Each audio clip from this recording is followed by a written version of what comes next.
Hi everybody, welcome to Motivating Mondays.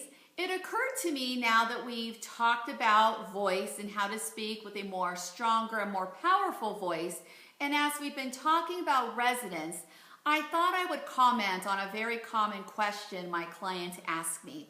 Once they start to obtain the skills of speaking from their optimal pitch range, using that nice lower pharyngeal resonance, they come in and they ask me and they say, "Liz, am I shouting?"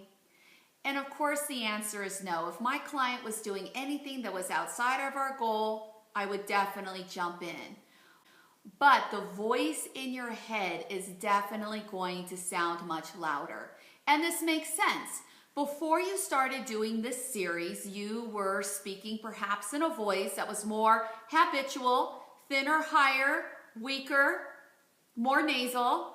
And now you're learning how to speak more optimal, which is richer, stronger, and more powerful. These are positive changes that were in your best interest to make in a professional setting.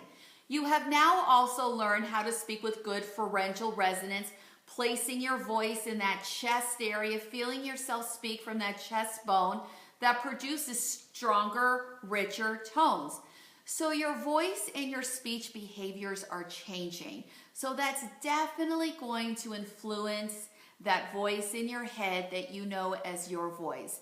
But you're not shouting. Before you started doing this, you were speaking in nasal tones that were thin, high, weak, and now you're speaking in stronger, more vibrant tones in a place in your body that's positioning you to speak with richer, a better voice quality. That's definitely going to influence the voice in your head.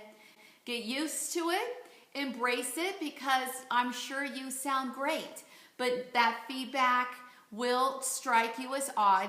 You will start to think that you are shouting and perhaps speaking in a tone that's too loud. Until you get used to that optimal pitch range, you might think that you're speaking rather manly and too low and not feminine enough for a woman, and that's just not true. Get used to these new behaviors and notice that you're starting to speak and sound great. Until next Monday, everybody, bye-bye.